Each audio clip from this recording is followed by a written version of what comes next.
First of all, thank you so much for coming early and being patient with us here. Please, can you guys help me give Ty a round of applause again?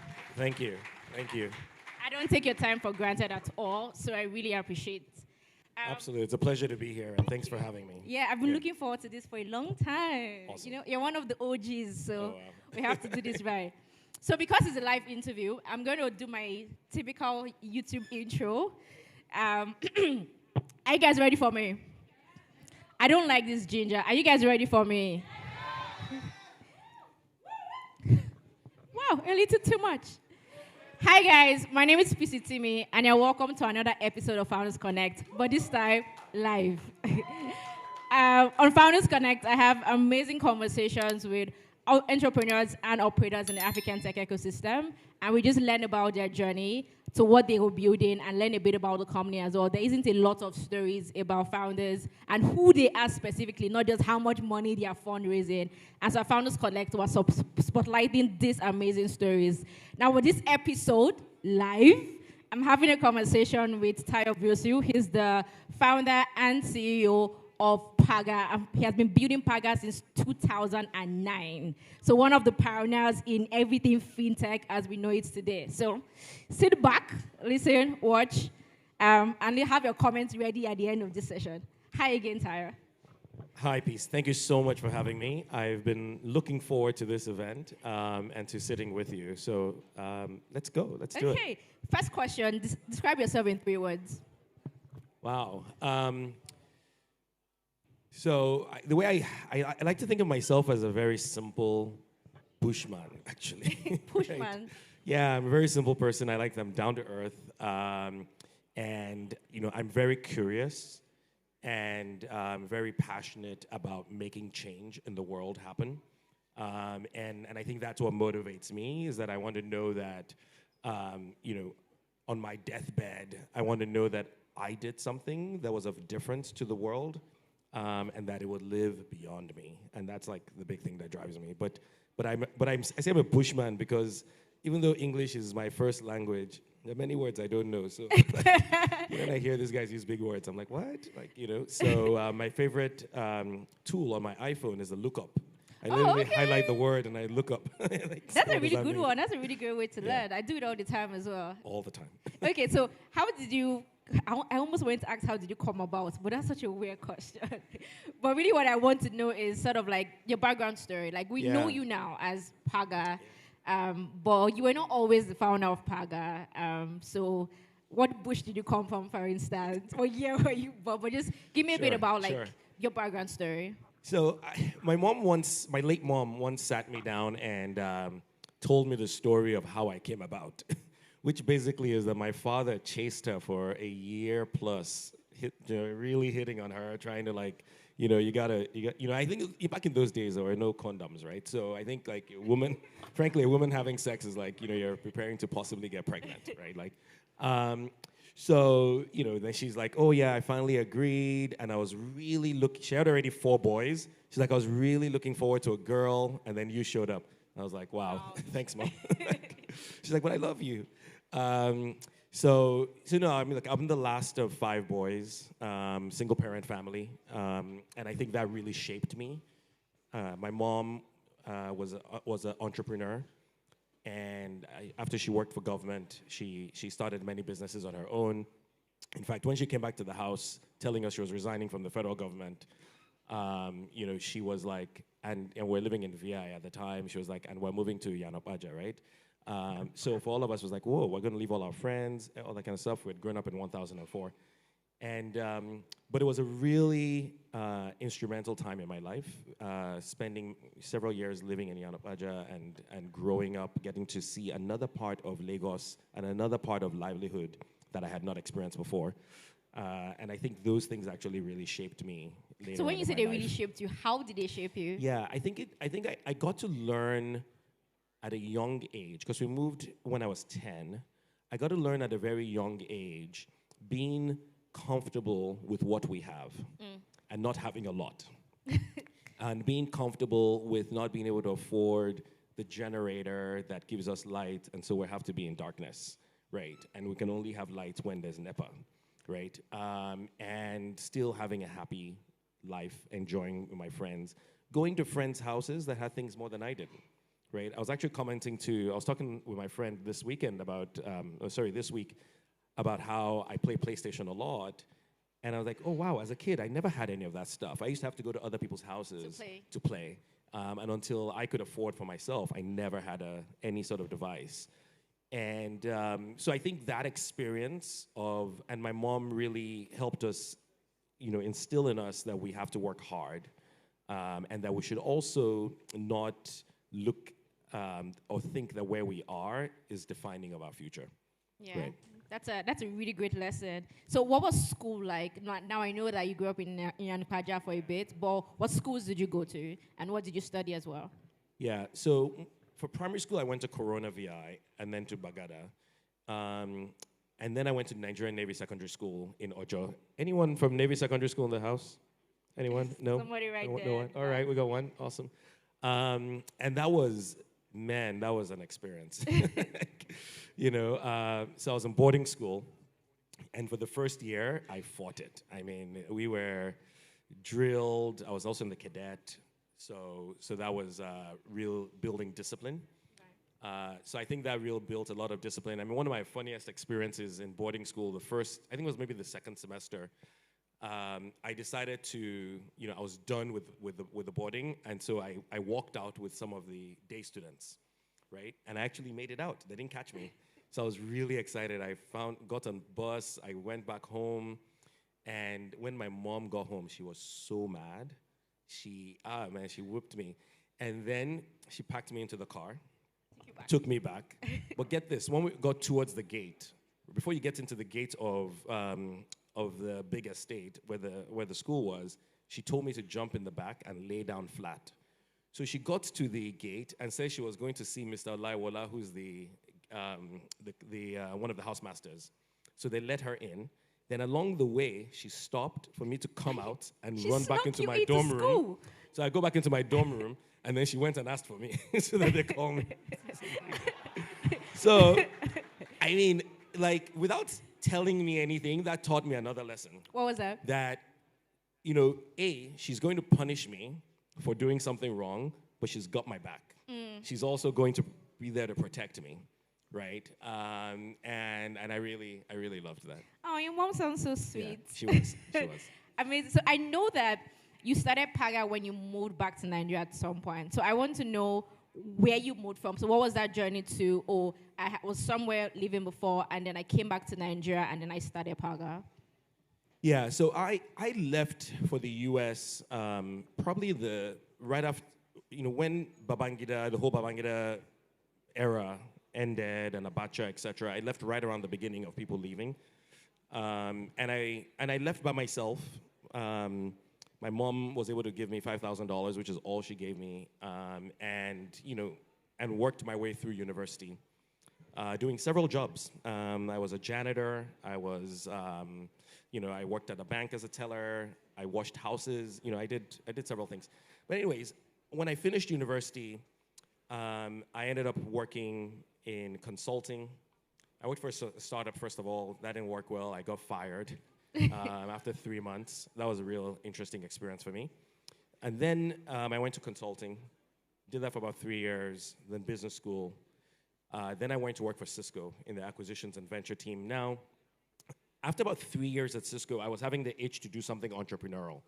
At Cisco, my role was in venture and acquisition, so I'd been around a lot of startups, and also at Stanford University, where I did my MBA. I'd been around a lot of startups, and so I actually come up with an idea that I was going to start for the US. Right. And I was exploring that idea, but at the same time, I was working on a project for Cisco in South Africa. So this was the first deal that we're doing in Africa, and I was leading that for them. So from San Francisco, I was going to South Africa at least once a month. And my friends who were there started encouraging me to think about coming back home. And one of them, Fred Swanica, who's the founder of the African Leadership Academy, African Leadership Network, said to me something that really hit home to me. He said, Nigeria felt to him like where India and China were 15 years before. Now, you have to remember, this was in 2007. And he said it felt to him like if you look at where India, China were 15 years before, you'd seen steady growth, and Nigeria had already had 5 years of democracy now, and easier to do business. So it says, imagine the people who were in India 15 years ago and what their businesses are today. So it's Tata, Infosys, ArcelorMittal, and those are now not just Indian conglomerates, but they're global names. And it says that's the opportunity you have if you go back to Nigeria. You would not just make a difference in Nigeria, but you can make a difference in the world. But you can have a cushy life in the US if you want, right? So that really stuck with me. And later that summer, I was in Bhutan, which is the one place in the world I would highly recommend you to find a way to visit one day. It's probably the most beautiful place in the world that's not on a beach. And I was in Bhutan overlooking, these beautiful hills and mountains, meditating, and made a decision to move back to Nigeria, right? And I didn't know what I was going to do. I didn't know anything, but I made that decision that I was going to quit my job and move back to Nigeria to be part of the economic redevelopment of Nigeria. I have two questions. The first one was, you mentioned that one of your first jobs, you were fired after 3 months. Yeah. I want to know the story and maybe what you took out of it, because you also mentioned that it was very pivotal for you. Yeah. And the second question is, you say you go meditating and you decide, I'm going to move back to Nigeria, but you didn't know what you're coming for, and you're going to quit a really good job. Yeah. Was it because you had like a fallback? Like maybe you had some money, or like, because that's a very daring decision to say. Some people say, oh, I want to go build this and I want to build it in Nigeria, so they move back. But to say, well, let life lead, that's very bold. So how did that happen as well? Yeah. So the first one, right after undergrad, I got this job in LA working for a startup that is now, still existent, is doing really well. And what they were building at the time were the digital imaging chips that you're probably using in your cameras today. And I had majored in electrical engineering, and I had of all the subjects in electrical engineering, the one that I struggled with the most with, that I got B's on, was B's was a struggle? Yeah, B was a struggle, right? Was semiconductor chip design. And so, and that was the one that I said, let me go and get a job in, rather than the one I was getting A's and A pluses in that I was great at. So I really struggled at the job. I worked weekends. The CEO was very nice and was helping me, learn, etc. Everybody was very helpful. It was a team of 8 people. And I remember finally, one of my first chip that was sent to Taiwan to be made came back and it wasn't working. I was like, man, this guy just spent all this money. So one day they called me in and fired me. And I literally started crying in front of this guy, right? And it was just, and I lived with 10 people at the time in a massive house. So I was just the whole way home, I'm like, I just graduated college. My first job, I've been fired after 3 months. I was really distraught. And after that, I went to, I had to make ends meet. So I was on unemployment in California for 1 month where they give you money. And then I started doing menial jobs, right? Postal jobs and stuff like that just to make ends meet. And then started looking for other jobs as well on campus. So eventually I got the job to go to Deloitte. But anyways, you fast forward to when I was at business school at Stanford, I called my boss and I thanked him for firing me because I was in the wrong role. I was not in a place that was using my strengths. I was actually struggling. So the big lesson for me, and which I still take with me everywhere and I apply at Paga, is to make sure people are in the role that fits for them, right? Where their strengths can really be used and where they can fly, right? It doesn't make sense, and I use football as an analogy, go Chelsea, right? All the time. Of Chelsea. So I use football as an analogy. You're not going to put the striker as the goalkeeper. The striker could probably save a few balls, but they're not going to put them as a goalkeeper. So for everyone on your team, you want to make sure that they're in the place that is best for their strengths, and that's how it works. So that was a real big learning for me. And that makes sense because for talents, they can also say, oh, and I should also optimize for places that I can thrive. If I know my strengths, and I can optimize for that. Correct. So the other question was around, you moved without having a plan. Okay, What made you so bold enough to do that? so I actually didn't move without a plan, to be Okay. fair. I mean, I decided to move without a plan. Then I started looking for what it would be, and I came to meet with different companies, and then got the offer to join a private equity firm. Right. Right. So I actually did have that plan. However, what I did, which was really tough, is that I moved everything. I did not leave anything behind in the U.S. And so that was scary because here I had in the US, I built a great life, great connections. And I was worried that because I didn't go to university in Nigeria, I didn't have a network, right? And so I was really worried about that. But I left everything behind, and and for me, the way I thought about it was like, look, the very worst case, if this job doesn't work out, is I could start something. In the very worst case, if that doesn't work out, I could go back to the US. So I Right. did feel like I had some sort A of backup plan. backups. Yeah. Right. But you made it hard to go back because you moved everything. Correct. So how did you discover the problem that Paga is solving, and how did you start it up? Yeah. So in 2008, when I moved back and I started working, every Friday, someone would go around the office and ask us to all write checks to get the cash that we needed for the weekend. And everywhere was cash. You go to the ATM is not working. And I remember going on a date once, and at the end of the date, I tried to pay with my card. It didn't work. They brought 2 other machines. It didn't work. I had to leave my date there and go to the 3rd ATM before I actually got cash. Came back and paid, and I was like, this is just ridiculous, right? We have to solve payments. We have to make it easy for anyone to pay and get paid. And this really got me, and it was around that time I was looking at different ideas. And so what really came to me was like, we have to make financial freedom possible. So Paga was inspired by dates. I was inspired by many things, but including a date. Now that you didn't go anywhere with that girl, but but Paga came out of this, which was useful, and it was a useful use case. So really for us, what we're trying to do is, we want to bring financial freedom to Africans, make it simple for 1 billion people to access and use money, right? Like that's just sort of what really drove me. Very simple mission, but very impactful. It's been a long time, 2009 or 2008? Yeah, we started in 2009. We worked for 3 years straight without any revenue. Thank goodness for our investors who believed in it. It's probably the hardest 3 years I've ever worked, actually. And then in 2012, August of 2012, we launched to the public. So it's been an amazing It took you 3 journey. years to actually build and launch. It took What us was happening at 3 years? We were building every day. We were working till almost 10 p.m. almost every night. The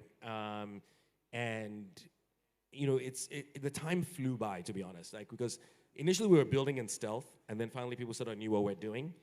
And we were applying for the license. It took us 2.5 years to get the license from the central bank. Right. But the product, from when we said go on building product to having a working product, it took us 6 months. Right. And I still remember very clearly the first time I used Paga and it worked, right? So I have to take you guys back, right? One of the first things we built on was SMS. So you could send money by SMS, and you could pay your bills, you could buy airtime just by sending a simple SMS. And when you sent that SMS, you got a call back, an automated call. Hi, this is Paga. We are calling to confirm a transaction of 1,000 naira to phone number, blah, blah, blah, blah, blah, blah, right? Please press yes to enter your PIN to confirm. So I sent the text. My phone rang immediately. I heard Heisbach. I just screamed, right? And I was the only one upstairs. We're in a 2-story house, duplex. And Jay, my co-founder, was like, is everything okay? Is everything okay? And I'm like, it worked. But it was just really exciting just to see it working. But it took us that long. And I think that's different now, right? And the other thing that we're doing was raising capital, right? So that's also different now. It's a bit easier today, right, to raise capital. Okay, that makes sense. So one of the things that I think about when I think about Paga is you've been building for a long time, right? There are many new fintech companies that are like 2 years old, 3 years old, but Paga has been there since 2009. I was probably in secondary school into that. Let's not age ourselves here. So that's a long time. How have you managed to stay consistent and in existence for this long as a fintech company? What do you think has been the things that you have done that said, oh, even though the tides are changing, new companies are coming up, digital bank is this, ESS, like you've gone through different phases of what fintech looks like in Nigeria. How have you just stayed for this long? Yeah, I mean, the word fintech didn't exist, right? When we started. I'll tell a story. I got an opportunity to meet Steve Case, the founder of AOL, in Nairobi, and had a great experience meeting him. And then he came to Nigeria same week. And then we ran into each other at a gallery, said hi, and then he walked past, walked on, and then he came back to me. He's like, Tayo, I think this was in 2010 or so. He's like, Tayo, I love what you're doing, and I want you to know that it's going to take a long time to get to the vision you have. And 10 years from now, people will call you an overnight success. They'll forget the 10 years you were building. He's like, and that's what happened with me with AOL. He's like, whack my words. And that always stuck with me. And so for me, we've been really fortunate about the people on our team. We've had people on my team now, people who have been on the team, who have poured themselves into this vision of how do we make financial freedom possible, right? And that's really what has helped us. And just staying steady with the strategy and the approach that we're going on. There's always one new name or the other. I mean, I've gone through it where my investors, what about that company? What about that company? Let's just stay steady around what we're doing. And it's been important for us in deciding what we do and what we don't do. Because we could do many things, and we could be, you can't be all things to everyone. So over the years, the direction and where we're going is the same, but how we've gone about has been a bit different. For example, if you had told me that the big part of our business by 2020 was an agent network, I would have been, no, that's not what we set out to do, right? We set out to build a consumer payments business where you're using your app by yourself, right? That was the goal. But in 2014, we had to say, you know what? There is no way to KYC someone digitally. There was no BVN. There was no NIN. There was no digital voter ID. So we can't invest in that yet. But we can invest in building this agent network. So let's do that. But we're going to come back to this. And we came back to that in 2020, right? So we've been fortunate to have investors that have helped us do that. And as well as we're playing an infinite game. We're playing a long game. We're not here to just make up some numbers and sort of get to something and then exit it, right? We're playing a long game and building a sustainable business. So my mention to the team always is that I want us to, my goal of success is that we build a business that lasts 200 years, right? It may be a standalone, it may be within another business, but to do that, we have to build sustainably. And so how do we do that? So I think staying clear to your principles, staying clear with your team, really making sure that as a team you're together in how you build, and that includes not just the people that work in your company, but your investors, right, and your other stakeholders, I think is what's really helped us. Yeah, that makes sense. So I'm thinking, you sound like you've always had it really figured out. Has there been any mistakes that you've made that if you look back and you had to go 2009, you're like, I wouldn't have done this thing the exact same way? There's so many. No, I make mistakes I make mistakes all the time. I think the first mistake actually, was around our Series A. We were well on our way to get the licenses in the UK to be an e-money issuer in the UK. And then our investors asked us to pull back from doing that. I think that was a mistake. I think we should have done it because it's a huge remittance corridor, and I think we missed that up. I think it's still going to be there for us to go after, but now it's a bit more crowded. Yeah. But it'll still be there. But I think we could have had a real early start in leveraging the remittance corridor. So I think that was one mistake. The second mistake that really stands out to me is that when we finally in 2020 moved to focusing on the consumer direct side of the business, I was convinced that single-use apps were what Nigerians would want. So and there was a lot of debates in the company, And I was very firm about this, and I sort of put my foot down. We're going to build a money transfer app. We're going to build a bill payment. We're going to build this, and so we launched the money transfer app. Put all the marketing out, etc. And then we started seeing the feedback was, it's not working. It's not working. It's not working. I'm like, what is not working? This thing is working. You can send money to anyone with their phone number or email for free. Like, this is working. And so we actually sat down and did over 500 calls. And I listened into some of these calls. And what people were saying was, on your website, I can do all of these things. I can't do it on the app. I was like, oh my God. So I literally had to raise my hand up in the entire company and say, I'm sorry. I got that wrong. And so we had to go back and rebuild. Actually, this was 2019. So I had to go back and rebuild and launch in December of 2019 the new app that had everything, and then now that's been great. So I think like those have been mistakes. The other mistakes another mistake that I think that I've made is being slow to fire. So when I know it's not working, I've been slow to fire. And I think that's something that I'm working on, is like, because I think within 3 months if a hire is like working. your first boss knew in 3 months. Like he knew in 3 months, exactly. Actually, that's true. I never thought about that. But he knew it wasn't working, right? And he could have kept paying me and be nice, right? But it would have been bad for me and actually really bad for them as well, right? Yeah. That makes sense. So I'm thinking, right? You've mentioned these 3 mistakes: slow to firing. In 2019, not building, or not first of all building like a multi-purpose app and just build one, and then not getting the UK license. And I'm like, in retrospect, like, and people usually say that life is lived in retrospect. I can look back and say I should have done that, right? But if you take those lessons now, I'm trying to figure out, how do we then know when to jump on opportunities like that? Yeah, that's the question, right? Because we can say, oh, I should have said yes to that. I should have taken that risk, right? It's easy to say I could have done that, but if I was going to translate that to an action point and I could do, how would you do it now? How would you know when to say, my team is saying this, or I have this intuition and I should go for it, or I shouldn't go for it, or I should listen to my investors? How do you kind of translate that now? Yeah, that's a really good question. I think, first of all, you have to be comfortable in how you make decisions. So I'm very comfortable with my gut feeling, and I really trust my gut feeling. And in fact, the moments where I've made mistakes is when I've not gone with my gut instinct in some way. That said, you can't live just by gut instinct with a company all the time. So I think the way to do it is to be very clear about your strategy, right? What is your vision? And what is the strategy? And then how, and the strategy is within your context and how you're going to evolve. So what I recommend to people is you should lay out your 3 to 5 year strategy and let that be crisp and clear to everyone in the company. And then you have then the way we do it is we do a 3 to 5 year strategy, and then we have an 18-month, which is in alignment with the 3 to 5 years. And then any decision has to be in alignment with that.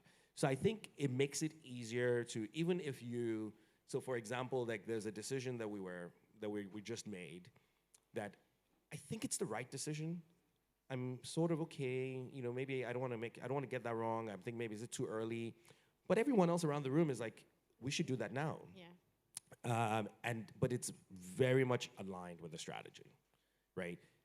So I want to make sure that it's not only my voice, because then if it's just my voice again, then it's, So I want to make sure everybody's engaged, everybody's involved.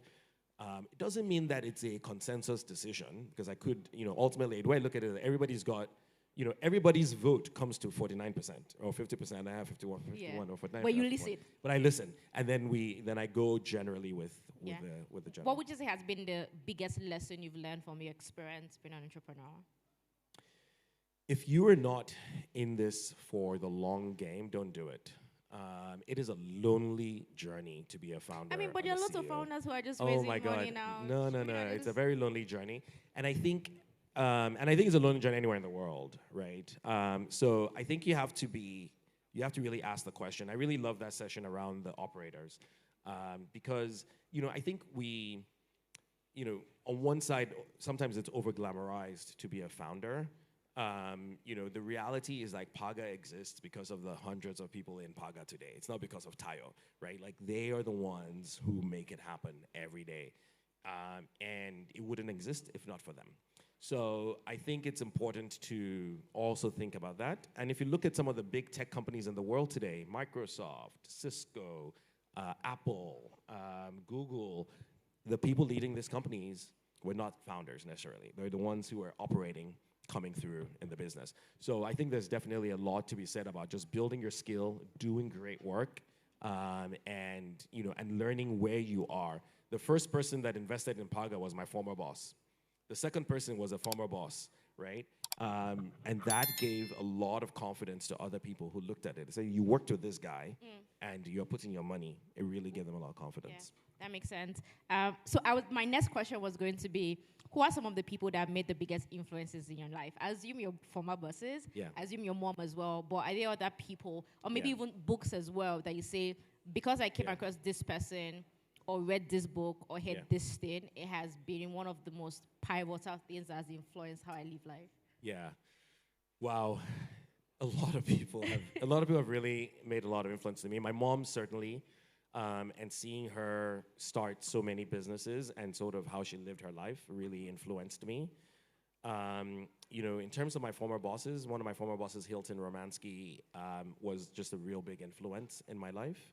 And just seeing how he led people with empathy and how he gave you opportunity and continue to give you more opportunity. And another boss of mine, Kevin Kelly, same thing. So those two bosses really, really stand out to me. And then on my journey in Paga, there have been numerous people at different stages that have been very, very helpful to me. Like the top person I can think of right now is my business coach, because I don't know how I could have gone through the pandemic without this woman. I mean, she has been amazing for me, right? And so I also recommend you to have a coach or a mentor, right? And someone who cares about your success and who's willing to call your bullshit out, actually, and really say, Tayo, I think this is, how you should think about X, Y, Z. And so she's been amazing, and I've loved having that relationship. Amazing, thank you. I've learned a lot. Something I like to do throughout my interviews is I like to say the things I've learned because it helps me, and I think it helps the audience as well. I think the first one is that your mom sounds like a very awesome woman. But I think when you said pick the paths that you thrive in, I think that really resounds because sometimes we want to do the things that are trending or the things that maybe even sound challenging or things that other people are doing. But we forget that the places that we have the highest chance of success are the places that we just have a natural flair for and interest in. Correct. So I think that's something I'm taking to say because sometimes I'm like, I think it happens in tech. There was a time when I was considering, let me go and learn to code. And I tried, I'm like, see, still is not for me. Like, I would try, but I probably wouldn't really enjoy it. And it would just be much harder than something that I already have a natural flair for. So I think that's definitely the first one. I think the other one is when you talk about decision making, but not just like listening to your guts and listening to people, but making your decisions based on your long-term goals. Yes. I think that's super important. Clarity on the long-term goals and the strategy is really important, and communicating that clearly. I almost wanted to ask the question, but it's the time. But I take that. I also believe that clarity comes in doing, and that sometimes you can say, hey, this is what I want to do, but as you keep doing it, even like becomes much clearer. But just putting that focus that, hey, this is where I want to be, and use that as sort of like a benchmark for how you make decisions now. I think that was super important as well. And then just the fact that there's a lot of people that had influences in your life, and we can never just overrate the experiences that we have and people. And if I ever want to move back to Nigeria, I should have a bit of a plan B. That was a very good one. Have a bit of a plan B, but I think make it hard to go back. Make it hard to go back. Yeah. I mean, we'll see. My very final question is, I think you've shared a lot and you shared your journey. And I mean, I've known Paga, but it's when I do these sessions, I think I'm usually just really amazed by learning about the founders because I feel like I know you much more now and I can see how you think and who you affect how Paga has been built, and that's like very impactful. So in all of these stories that you shared, if there's one thing that you don't want every one of us here to forget about you, about Paga, about your story, or just from the fact that we listen to you, what would that one thing be? I think it would be that myself, Paga as a company, we're on a mission. And that mission is to bring financial freedom to Africa, starting here in Nigeria. And we really believe that what we're doing is is really changing the country. And we were, were and are on a mission to move people from a cash-driven society to a cashless society. And it's really about creating that economic empowerment, making it easier to do things, to drive innovation, right? And that's what we're about. And we're on this mission. We're very fanatical about that mission. And we want to just make it easy for everyone in this room and everyone who's listening So download to Paga. be able to achieve the financial goals that they want. Amazing. Thank you Yep. so much. I really like Thank just you. being mission driven and just focusing on that clear goal. Taya, thank you so much for Thank you. sitting with me. Do It we was a have pleasure. any questions? Wow, I didn't even finish it. Wow. I will give the one person that raised their hand just one question. Good afternoon, Mr. Tayo. Yeah, good afternoon. So I have two questions. So the question is around the mechanics of building your business. Because I know that I'm so sorry, I didn't hear you very well. I'm saying the question is around the mechanics Okay. of like the moving parts for Got it. Paga, the Mhm. insider approach. So I'm saying, for example, I'm assuming that Paga started maybe from a team of 5 or 7, I don't know. But I'm asking how did replication start? From 7 to 70 to 100 to 200?